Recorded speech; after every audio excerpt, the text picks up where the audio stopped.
Very good day, my friends. Welcome to the Shepherd's Voice, brand new season this September. And we're going to welcome to the program the host, the Bishop of Trenton, Bishop David M. O'Connell. Welcome, Bishop. Thank you, Jim. Hello, everyone. Good to be back in your on your radios. Hopefully, you had a good summer. I had a fairly good summer, quiet summer, but a good one. Fast. Hard to believe it's over. No faster than ever, but it just seems that way. It seems that way. That's right. Well, the older you get, they say. So. Yeah, that's right. But happy to have you back. And, good to be back. Looking well and feeling well, and looking forward to another. Things quiet down over the summer, but now we see already a lot of things picking up, a lot of happenings in the diocese and various parishes and things. So. Yeah, usually I take July, most of July, as a break. Mm-hmm. But I have in my house in Point Pleasant, I have a studio in effect that I can do all the work. Computer is really the thing. Mm-hmm. Yeah. So I have the computer there and the printer and can take care of that. I have the same thing in my house in Princeton, and then of course in the Chancery is a much bigger operation. But I really can work anywhere in a sense.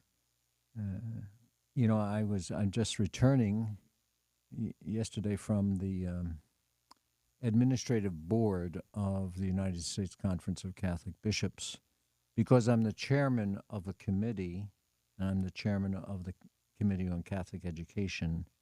You automatically are appointed to the administration of the U.S. bishops. Mm-hmm. So myself, along with about 20, I think it was 20, maybe 25 other bishops' committee heads, we get together a couple times a year, and the purpose of the committee, one, to deal with issues that may come up between the general meetings, which occur in November and June, and to plan the agenda for those meetings. And so that's what we did. My report as education chair is always pretty brief. Mm-hmm. And so there was, I'm sure there's a lot going on in Washington, in the office, in the Secretariat for Education, but my role is really more of an overseer. Mm-hmm. And if they have questions or they want to consult, they will call me here. Mm-hmm. And that involves Catholic schools? Catholic schools. It involves all elements of Catholic education. Mm-hmm.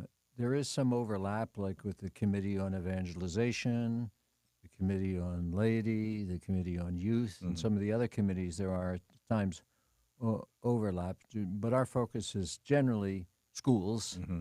And schools at every level. Mm-hmm. So K through 12 and colleges and universities. Mm-hmm. We don't deal with seminaries. That the Committee on Clergy deals with that. Mm-hmm. So we're just dealing with the academic institutions at the various levels. And, as I've said to many others, I tried my hardest not to get elected. But my background, I think, betrayed me, Yes, so I was elected to serve on this committee. Yeah. I've been on the bishop's administrative board before, but I don't remember why. There's another feature of getting older, Yeah, sure. But, I go down to Washington, you go down for 2 days or so, and we have meetings and so on. Of course, I lived in Washington for so many years, so I enjoy going back. Mm-hmm. Mm-hmm. But it's an interesting thing. Obviously, if 12 years living in Washington, you have restaurants that you would go to with regularity, and there's one place that I go to. I recommend it to. It's called Al Tiramisu. It's a great, great restaurant. So I went to the restaurant, and the owner, who I'm friendly with, I said, "Where's Luigi?" Oh, he went to Italy. He can't stand all these soldiers and military walking around the streets. National Guard? He says it makes him very nervous. Oh. And he said it's affected the business. This is a restaurant that's always crowded. When I went there was only 2 other people in the restaurant. So that's just the opposite of what the effect it's supposed to be having. Well, it's people don't want to go out. Mm. That's what the Even with the extra protection or yeah, they don't want to go presence out. of. No, I didn't see any of this. Yeah, I yeah. didn't see any military. I didn't see any Mm-hmm. military presence or Mm-hmm. National Guard or Mm-hmm. police or anything like that Hmm. down there. But the Naja, who is the kind of the manager, on-site manager, she said that the business has been terrible. Really? Hmm. Yeah, so I was surprised to hear that. I had my usual. Well, to your advantage then, I suppose, when you went down there. You know. Well, there's a table there that they always give Uh-huh. me this Yeah. same table, and so Mm-hmm. because I've been such a regular there over the years, Mm-hmm. uh, but we had a good meal. I took the Secretary of Education to dinner, along with, of course, my pre-secretary, Mm-hmm. Father John, Mm-hmm. and then a professor from Catholic University who is visiting from Germany. Yeah. Oh, we had a good meal. It obviously didn't affect the quality of the Well, meal. that's good. Good to hear. Now, does every country have their own conference of bishops? Is that Yeah, how they work? everybody, an Episcopal conference. They're structured differently Mm-hmm. in different places. Each one has a conference of bishops with representation from all the dioceses or archdioceses of the country, the region, and then someone is elected to be the president of that group, and he serves as kind of the spokesperson for the bishops of the region, bishops of Germany, bishops of France, and so on and so forth. And in canon law, of course, there's a provision for this in canon law for the Episcopal Conference. Mm-hmm. There was some question about the authority of an Episcopal Conference. A few years back, I remember the discussions. Should the Episcopal Conference have more authority than it actually has Over diocese? over the dioceses in a region? And should it be a body that determines, I guess, the applicability of certain church teachings and things like that? I always felt that was dangerous. I prefer the structure as we have it with Rome, the universal church, with the Holy Father as the universal teacher of the church, and the organizations that surround him, the departments that surround him, that do his research and his work in presenting teaching and how the teaching is to be applied. I think it's better that it's universal. I just can't see the United States having one approach to an issue and France having another approach and Canada having another approach. That's disunity to me and disharmony. So I like the setup the way it is. It's early in Pope Leo's tenure, so it's not evident so much where he's going, what he's going to do.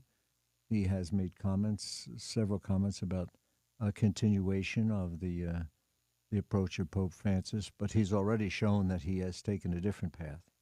In what ways? In so many ways, even the basic ways of living. He's back in the He's living in the Apostolic Palace, and recently announced that he wanted his community. He's a religious. He's an Augustinian, Right. and he wanted to bring some members of his community to live with. And I can understand that. As a religious, you're used to that. You study in the seminary, then you become part of the order, either as a priest or a brother, and you're always with your confreres. I'm a religious. I'm a Right. Vincentian, and I love the Vincentians, and I always did from the time I was 13 and went to high school at their high school in Princeton. But I really haven't lived with Vincentians for the last maybe 30 years. I've been here as bishop for 15 years. There are no other Vincentians in the Diocese of Trenton. Close by, though, in Philadelphia and New York. And then while I was in Washington for 12 years, and there were no Vincentians. I didn't live with any Vincentians there. So in a sense, I've grown used to not being in community, or what in kind of call exclaustration, outside of the house. However, once you become a bishop, you are dispensed from your vow of obedience to the community and also to your vow of poverty. The obedience shifts from your religious superior to the Holy Father. So I'm accountable to the Holy Father and no one in between. Um, and of course, how often do you have contact with the Holy Father? Not that often. Well, you should now because he's American. He's American. But I noticed that he does give a lot of his teachings in English. He's been doing that. You know, I was surprised that his birthday is Sunday. Oh, it is. Yeah, Okay. his 70th birthday. So Triumph of the Cross. Yeah. He's joining the 70s club. Okay, Jim. he's So one of I, us then. Yeah, we'll welcome him to the 70 club. Okay. Yeah, he's been out of the U.S. for a long time, maybe 30 years, I think. Peru. In Peru. Yeah. And he was a priest, a missionary, and a bishop there. And I think I may have said this on the program. I've given so many interviews, but I never heard of him. You mentioned that to us. Did I say that? Yeah. I never heard of him. He was one of the ones you dismissed. I just put his file aside because I never thought he would be elected. First, because he was religious, and Pope Francis were religious, and I didn't think they'd have two religious in a row. And secondly, because he was American by birth. Sure. And I was surprised, as many were, when they opened the curtain on the loggia, and out he came. There he was. And I said, wow. Yeah. He's impressive, I think, to me. I find him to be mild, gentle, clear. When he says something, you understand what he says. He seems to be a very pleasant, genial person, which, he makes you feel good when you listen to him or see him. He's a good speaker. I noticed he didn't speak in English when he appeared, when he was first named. Not when he was first named, no. He didn't, and I think he probably was a deliberate Mm-hmm. choice.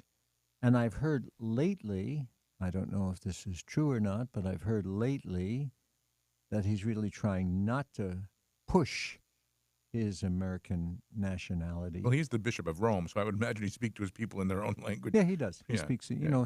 Occasionally he will speak in English in some of the general talks, but not too often. When he meets with groups, as the Pope does, if the group is American or the group is British or the group is English-speaking, he'll speak in English. Oh, sure. When he meets with the individual bishops who speak English, he'll speak in English with them. I have not met him. I am planning to meet him in January. Last year I was with Pope Francis. You remember what happened to me there? Yeah, right. I had a massive heart attack in Rome. Yes. I hope that doesn't repeat itself. No. But when you go to Rome as a bishop and you go to an audience, you're always seated up near the Pope, right? And so you get a chance to greet him and Right. exchange a little comment. If there's not too many bishops there, you can have more of a conversation. Many times there's a large group. When I went last year, there was only maybe four bishops and me. So we had a good opportunity to speak with the Pope, and he was very chatty last year, Pope Francis. He's usually not so chatty, but he was very chatty.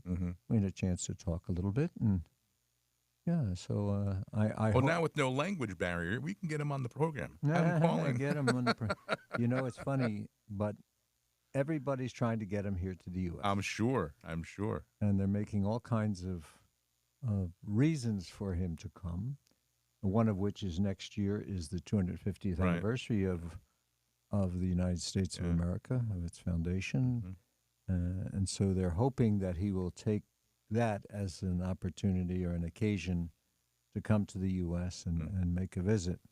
I've heard already that if he comes, he'll go to Washington, New York, and Baltimore. If he comes. I don't know that he's coming. I also have heard that his first trip will probably be to Turkey. And the reason, because this is the 1700th anniversary of, the Council of Nicaea. Oh, okay, right. And that he might make that his first trip because of that occasion, because of that anniversary. Turkey, and then some say he'll go to Lebanon as well. So who knows? Yeah. You know, the one thing that's he keeps his own counsel, Mm-hmm. which I like. Mm-hmm. You know, he doesn't say too much. Right. You know, Right. and he doesn't have to pull anything back once he says it. Right. And sometimes we've seen that in the past. I'm Yeah. not saying that as a criticism. I'm just saying that as a fact. It's a fact. That's right. It just is a fact. Yeah. Yeah. So I noticed that I was watching a ball game a few weeks ago. They were in Chicago, and they have now the seat where he sat during the World Series 20 years ago. They've kind of blocked it off, Oh put a yeah, plaque on it. Hope yeah. Leo sat here. And he gave a didn't he do a video presentation that was shown in the stadium I think there? so. I think so. It wasn't for a baseball game, but I think it was. They Mm-hmm. used the crowd, the size Right, of the right, Chicago right. crowd. Yeah, and they there was a picture of him actually at the World Series 20 years ago. Yeah, I saw that. So And you see him. You know, everybody goes over to give the Pope. They give him a White Sox right, right. hat or Yeah, a yeah, shirt yeah, or yeah, yeah. some jersey from some team Yeah, from yeah. Chicago or Illinois where he's Well, he's from. probably the first pope who was a baseball fan, I would imagine. Maybe so. Yeah. Well, because first American too. Yeah, You know, yeah. people give you things like that happens to me too. Of course, not to the same extent, but Mhm. you know, I have at least one T-shirt for every school of the I'm diocese. sure. At Yeah, least. I'm sure. And my closet is filled with Yeah. T-shirts and Yeah. sweatshirts and Yeah. sweatsuits and Mhm. hats and Mhm. all kinds of things. Mhm. And I appreciate them. It's impossible to wear them all, but I try to wear them when I go visit Mhm. to a place like So there's that. no ad limina visit planned for Not the planned. bishops? You know, it's interesting. It came up not at the meeting, Mhm. not at the bishop's meeting this week, administrative meeting, but it did come up in the break and in the lunches, in the meals. Mhm. Is every 5 years it's supposed to happen? It's Or? supposed to. Canon law says that, Yeah. but you know, it doesn't happen every 5 years. No. Nobody at this meeting knew anything about it or had heard. Even the leadership of the bishops' conference hadn't. He's going over with his main staff. You know, the vice president. He's the president. Archbishop Broglio is the bishop of the military archdiocese and also the elected president of the bishops' conference. So he'll go over to Rome with Archbishop Laurie of Baltimore, who's the vice president, and with some of the staffers of the bishops' conference. And Archbishop Coakley, I think, is also one of the staff members who go with him. And they'll have an opportunity to sit with the Pope, and the Pope will be briefed and prepared before the meeting. And if he has some particular questions or interest, and will have some issues, and I'm sure one of the items that they're going to do is to issue an invitation to the U.S. Yeah. So we'll see. But there was no. Maybe after this meeting, we'll know better when the ad limina will be planned. The ad limina, the visit there to the Holy Father, it's not just to the Pope, but it's to the Pope and the what they call dicasteries. Used to call them congregations. The main congregation for bishops, congregation for clergy, now called the dicastery for education, and so on. You have to prepare a report, and honestly, it's a lot of work. You prepare a report, and you send it over, and then once it gets to Rome, it's distributed to these various dicasteries, these departments, and they either read it or they don't. Sometimes it's clear when you go and make the visit that the prefect of the dicastery hasn't read the report, because he asks questions sometimes that are answered in the report very clearly. My reports are like my speaking, right to the point. Right. You know, I don't put a lot of fluff in it, and Right. I just say, here, this is how many schools we have, this is how many Catholics we have, this is how many are baptized, how many have died, how many weddings. So I give all the data, which is not, it's not too interesting to read, but I find it interesting to write because I find all these things out that that have been going on in the diocese since the last visit. The last visit was 2019, and it was a good visit. It was on over Thanksgiving, which Yes. I was not thrilled with. I had to miss Thanksgiving, Right. but yeah, it was an interesting thing. And I had an ad limina when I first came with Pope Benedict in 2011. So it was 2011 to 2019. So it's 8 it's years. more than 5 years. Yeah. In 2019, But you say you're going to go over it in January? January, but that's not Just an a- odd limit. just a I personal try to pilgrimage. take a group of priests Mm-hmm. to Rome regularly Yeah. for a visit so that they get to see, the center of the church Sure. and The home office. yeah, the home office. Yeah, that's a good way to put it. But they see all the beautiful things. We always go to the general audience. Mm-hmm. Last year, I had made preparations for everybody to celebrate the Mass of the Epiphany, which I did the year before too. Mm-hmm. Last year, of course, I couldn't go, even though I made all the preparations because I was in the hospital Right. over there. Right. And I'm going to do the same thing this year. Mhm. Try to get the priests to have an opportunity to kind of celebrate with the Pope on the Feast of the Epiphany. That's a big feast in Yes. Rome. Oh, I know. Bigger than Christmas, I think. In some ways, Yeah. yeah. And then I wrote to the nuncio recently. I just saw him the other day. Oh, I saw him in Newark with the ordination of the new auxiliary bishop there. But I wanted to ask him in person if he could help me to arrange just a little brief visit for the priest with the Holy Father, Mhm. just a handshake Sure, and sure. smile and a picture. Mm-hmm. So when I came back home, I wrote to him and asked him if he would check. The nuncio is a wonderful man. He's very responsive and very good. But Mhm. he's 80, Mm. so he's probably coming toward the end of his tenure as Pierre, is nuncio. that the Christophe Pierre. Yeah, yeah. He's French-born. Mhm. He was a nuncio in Mexico. He was a nuncio in Haiti. He's nuncio in a lot of places. He's been here in the diocese a few times too. I remember at some masses we had. He was here when I created the co-cathedral, Uh-huh. so he came for that. And it was down in the church, and it was the youth, it was the young people's. We broadcast the mass probably about 10 years ago, and I can't remember what it was. You remember for. where it was? I don't remember. It was down at, in somewhere in Burlington County. I can't think of where it was. I remember he was there, and we did broadcast the mass. It was for youth or something. He's very, he's very easy to talk to. Mhm. He speaks English Yeah, perfectly. yeah. He's very interested in the U.S. Mm-hmm. He knows everything that's going on here and can speak to it. I've enjoyed him, and I've enjoyed all the nuncios that I've had some association with. As bishop, I was dealing with Archbishop Sambi, Mm-hmm. and he was the nuncio when I was at Catholic U. Mm-hmm. He was the nuncio that gave me the Holy Father's invitation to be a bishop, Mm-hmm. and he was a nuncio for a little while when I came, and then he retired, and unfortunately he died very quickly after his retirement. Mm. But he died of the same thing that the nuncio before him died with. Really? Archbishop Montalvo, who was a lovely, lovely man. Mm. Sambi was a great guy. Archbishop guy, I call him a guy, but he was a lot of fun. And as nuncio, he's the representative of the Holy Father. He's the personal representative of the Holy Father to the country. Mm-hmm. So, and it was Montalvo. Montalvo was a gentleman. He was from Colombia. Mm. Sambi was from Italy. Pierre, the current nuncio, was from France originally. And before that was Archbishop Vigano, who was from Italy.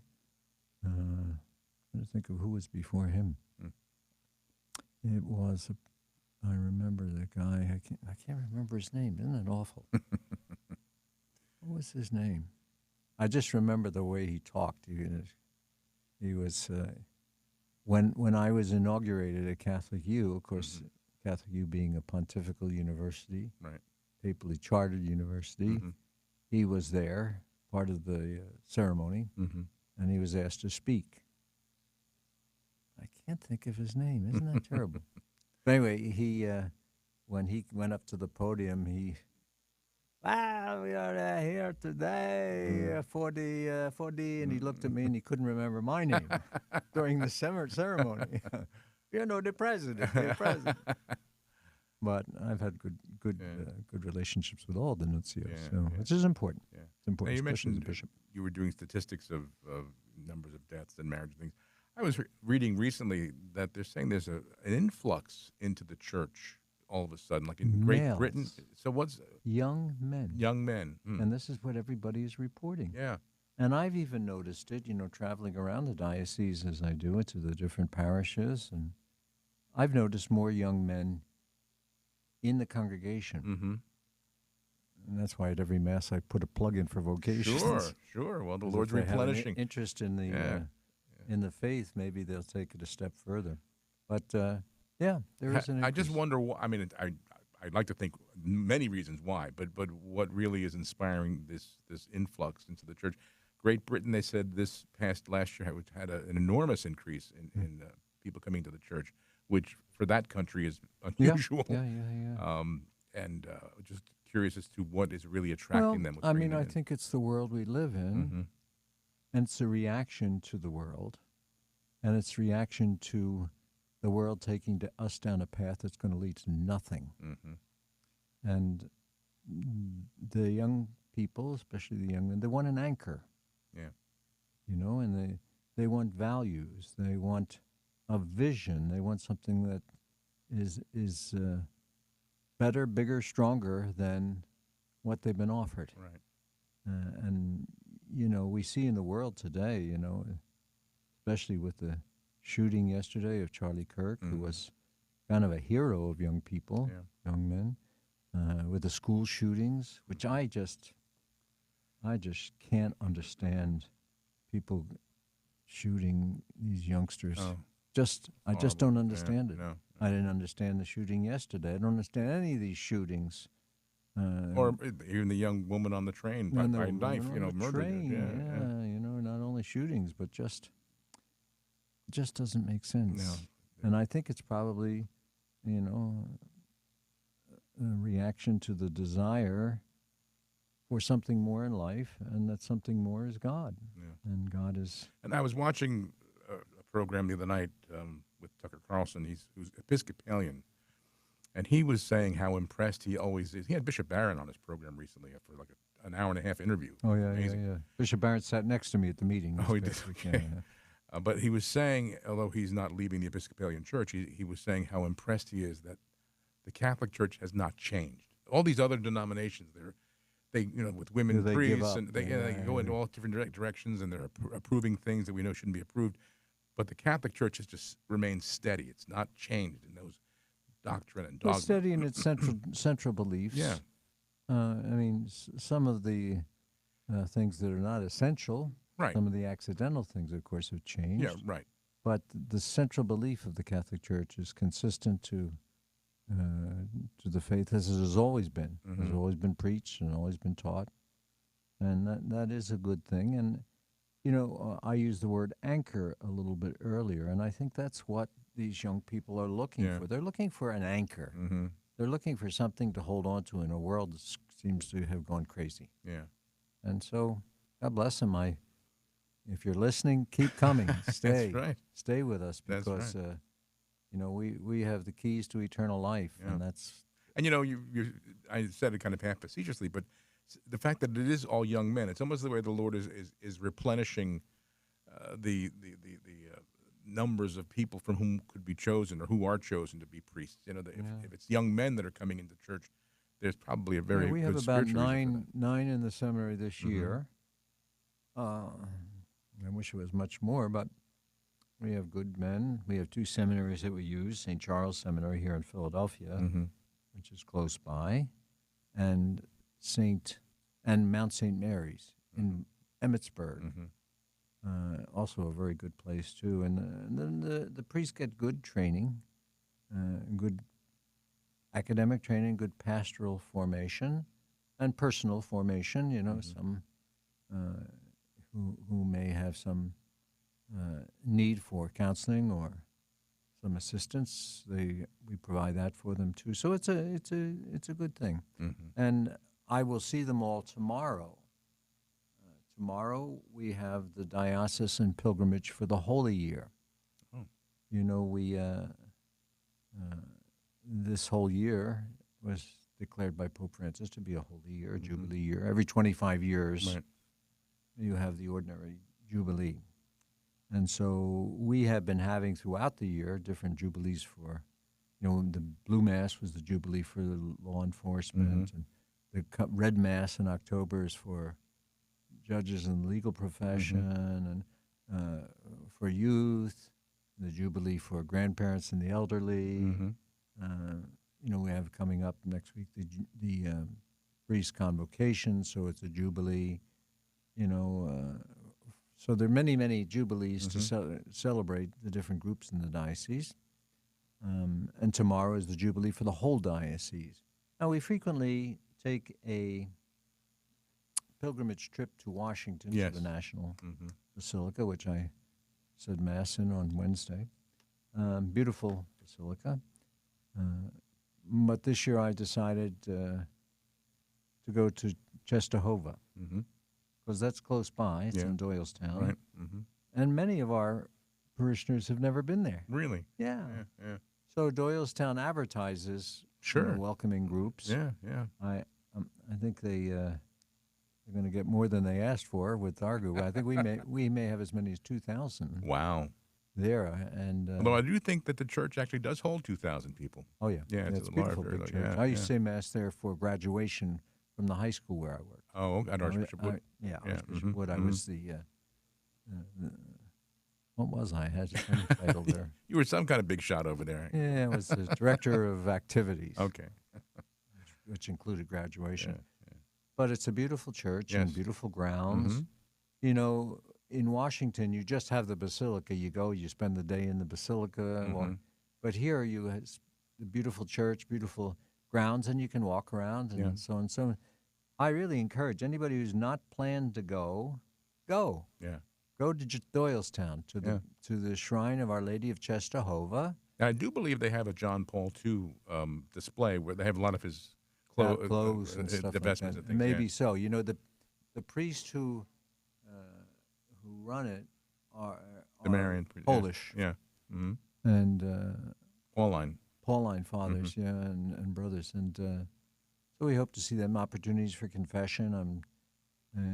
We're in the process of lining up our parish priests to help with confessions for those who would like to go. And actually, the church downstairs is an exact replica of Czestochowa in Poland. Yeah, it is, yeah. So if you've never been to in Poland, Czestochowa, you can actually see an exact replica of the church. Yeah, I've been to Poland a couple times. I've had given lectures over there at the university, but it should be great. But I really I'm so excited about this. I'm so enthusiastic about it, and it's close by. Yeah.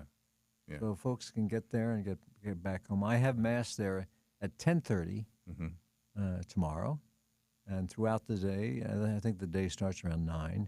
But there'll be talks, and confessions, as I said. There'll be praying of the Rosary in the different languages, and the opportunity just to enjoy a day of prayer and enjoy a day of rest with the Lord. So come. Yeah, good. Come to Czestochowa. Very good. And then on Sunday, I'm going down to Rumson to Holy Cross Parish down there. And it's their 10th anniversary of their new church that was established early on in my tenure as bishop. So I will say Mass and preach there on the 14th. Come back home. And then we have the convocation of priests, and we have that down at the Seaview Resort, which is it's within the territory of the Diocese of Camden. It's close to Atlantic City. And so we have about 120 or 130 of our priests. We have about 166 diocesan priests, about 60 religious priests. So we have about 130 that will be going and staying there for 3 days. And we have a speaker, a Redemptorist priest coming, and he will give talks. We have Mass and prayers, and also a good opportunity. And this is, to me, is one of the most important aspects of it, is an opportunity for priestly fraternity, where the priests to see one another. Maybe because of the work they do in places where they are stationed with parishes, they don't get to see each other during the course of the year. And the fraternity is a critical element. Even Pope John Paul said it's part of the sacrament of holy orders. And so I enjoy that. And we may even have karaoke. Oh. We had it last year, and it was one night, and it was a lot of fun. I remember you telling me that. So hopefully we'll get the guys You together can show off for some that. of their talents. Yeah, they have to show them off. When we come back, After at the end of the convocation, I'll have what's my Episcopal Council, which is like a personnel board. Maybe that would be the easiest thing to compare it to. But they advise me on many things, not just personnel or assignments, but on other things and questions that come up. At the Presbyteral Council the other day, I wasn't there because I was in Washington, but they asked a question about AI. There's a lot of chatter about AI I these know that, days, yeah. good and bad. Yeah. And so they were asking maybe to have a workshop for the priests on that. And then this question came up, which surprised me, but I guess it's the world we live in, about Bitcoin and cryptocurrency. I have no idea what that stuff is And all I have about. no idea either what it is, and so I have to look into that. But they want to know. I know our annual appeal on the form that goes out. It does say You can donate Bitcoin can be and crypto can be used, but I don't. There was, and I'll give you his name. There was a gentleman we had on the program about 2 or 3 months ago, Catholic man who wrote a book about Bitcoin and on how it is the currency that we should be using. He was making a moral defense of why we should be using Bitcoin and why it's so important.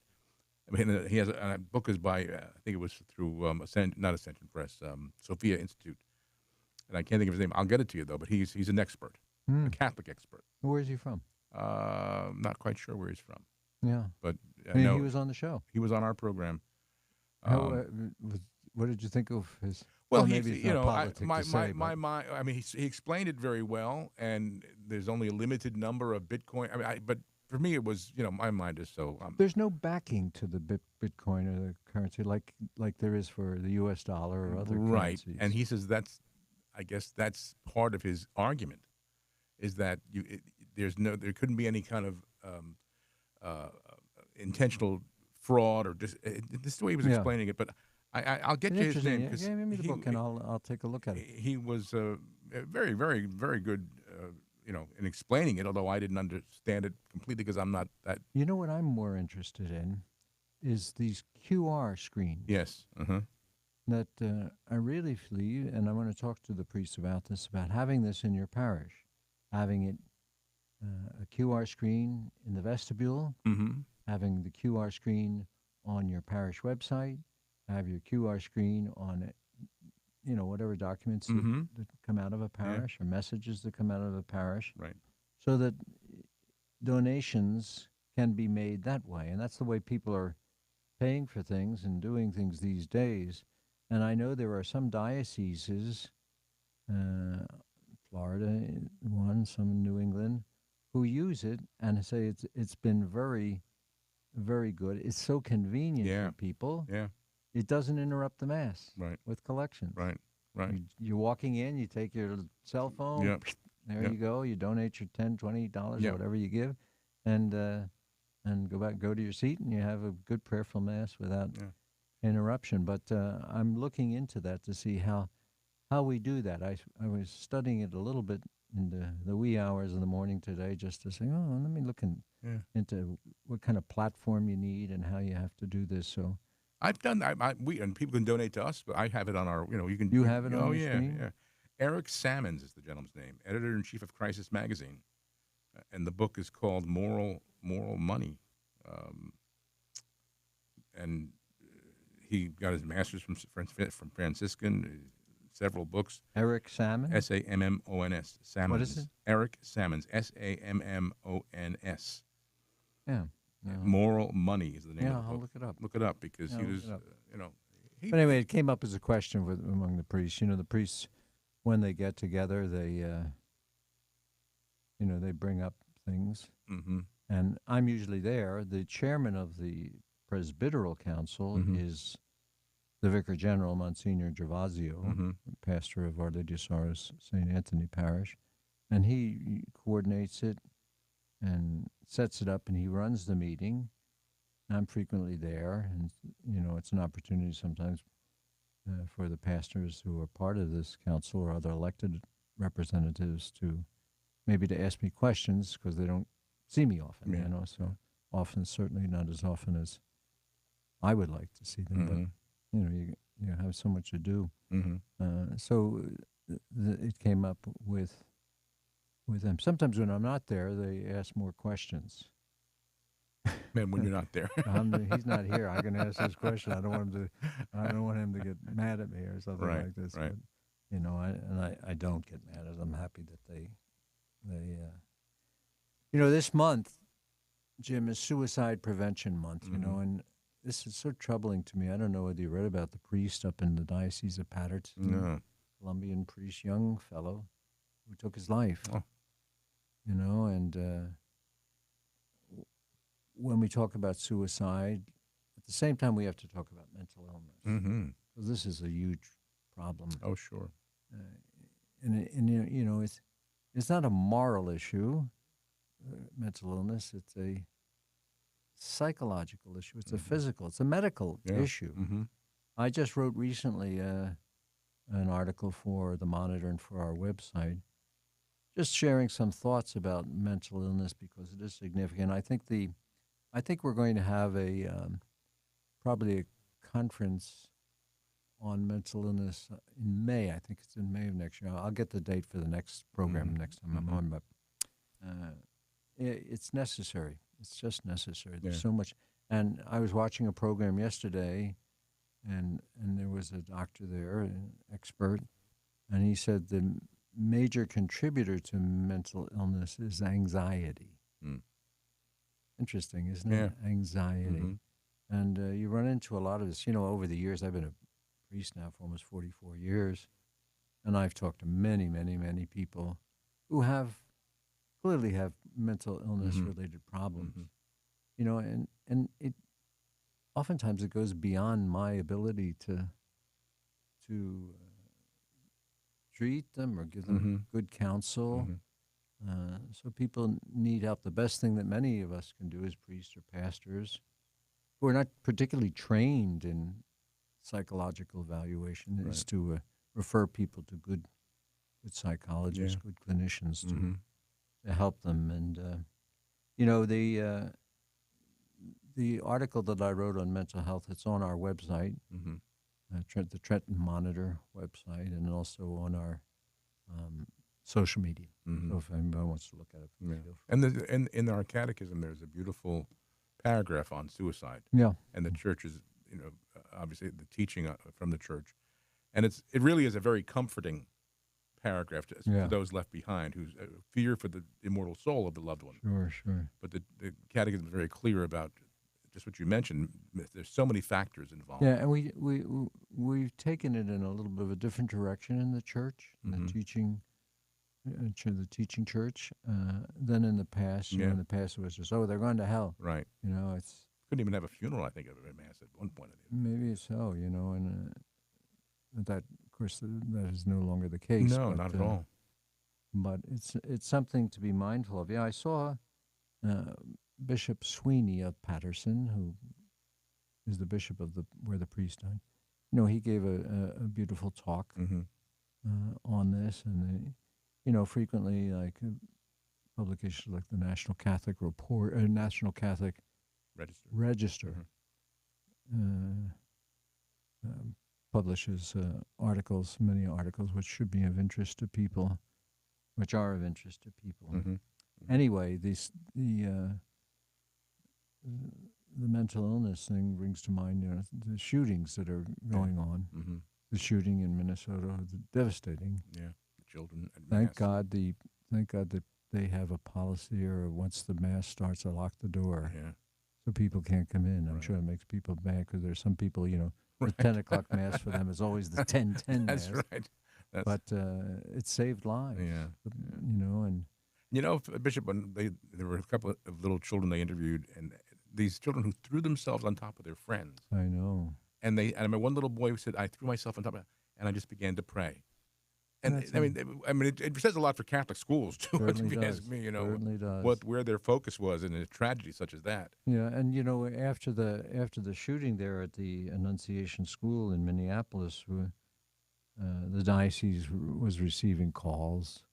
We try to provide good security in all of our schools, and but parents are worried. Well, sure. Yeah. We've gotten some calls recently because we have every year a Catholic schools mass, Mm-hmm. and all the schools come. Yeah. And I have my two security guards who are my personal with me whenever I make a public appearance, Mm-hmm. but some other police, plainclothes and uniformed, who are going to be there. And I've said to the superintendent and to the associate superintendent, if parents call and they're really anxious about this, tell them to not send the ch- let not don't Right. send their Don't send your children. child. Yeah. Don't send them. Yeah. Take those who. It's always a beautiful occasion, a wonderful Yeah. occasion, but I can understand the fear. And I must tell you, at times in public settings, I have a little bit of fear too. Exactly. I have been twice attacked Mm. at I didn't masses. know that. Yeah, and it's something that's on your mind. Mm-hmm. But it was on my mind at Catholic U too at graduations. Yeah. Yeah. And you think some of the students who have been dismissed, or some of the Right. students who weren't graduating, or something like that. Mm-hmm. You're disgruntled. You always wonder. I always have security whenever I'm at an event. There's always security there. Mm-hmm. Mm-hmm. And, people maybe notice that when I'm walking in procession, there's two laymen walking in the procession beside me, and that's security. Mm-hmm. And it's not just security for me, although it is security for me, but it's not just security for me.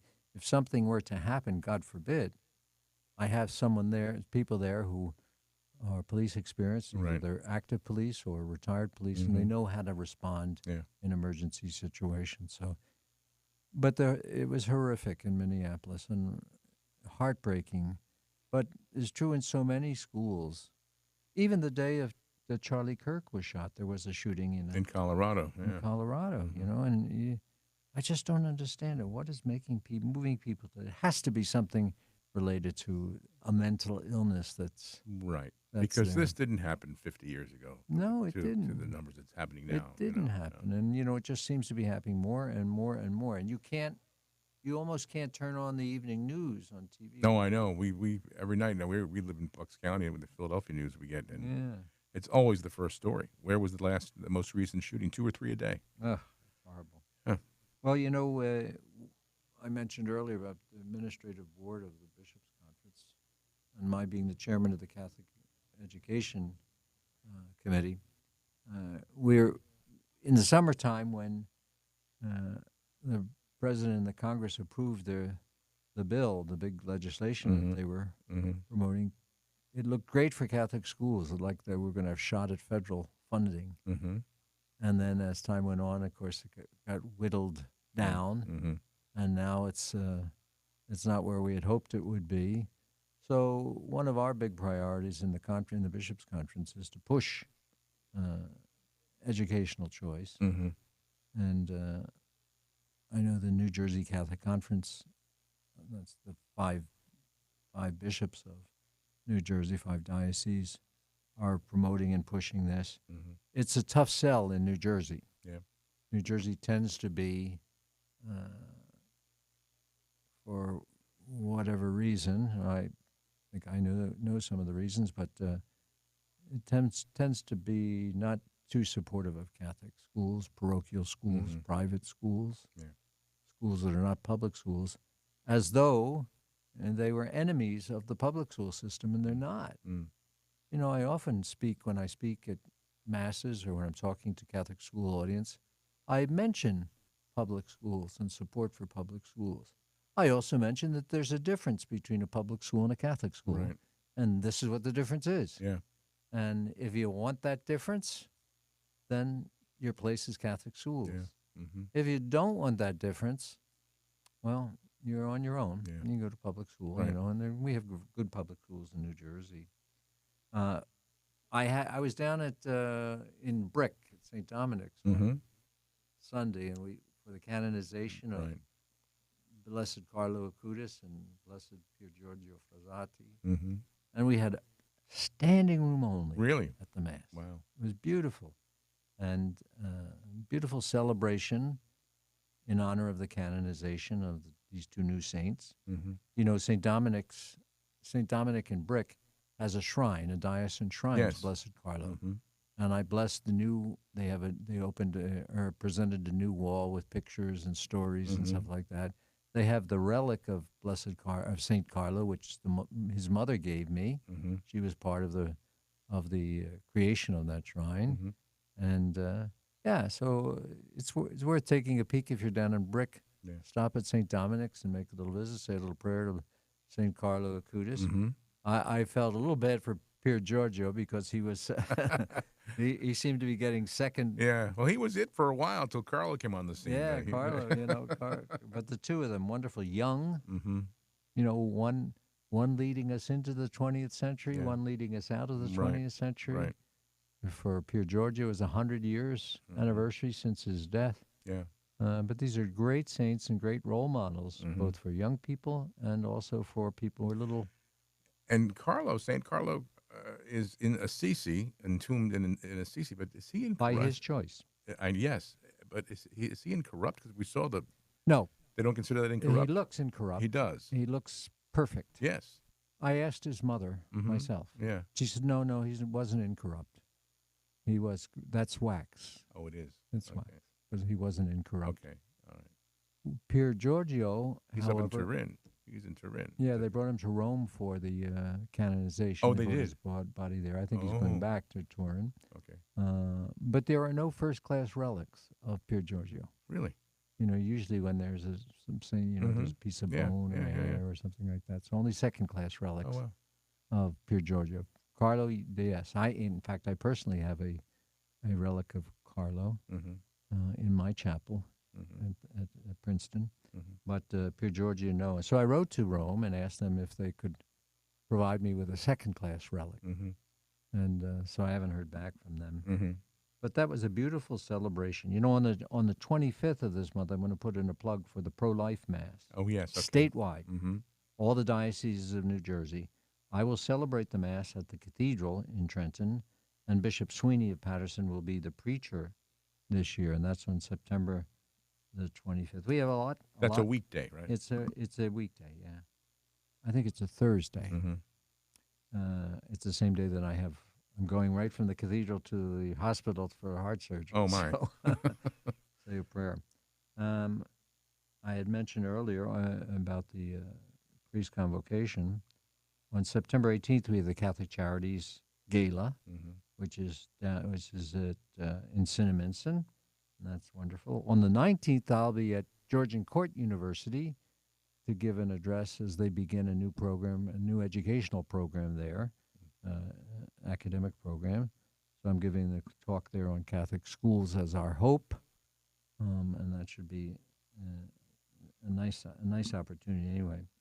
On the 22nd of the month, I'll be going to New York, back to St. John's, where I was the dean and vice president at one time. And I'll be giving an address there for what they call Founders Week.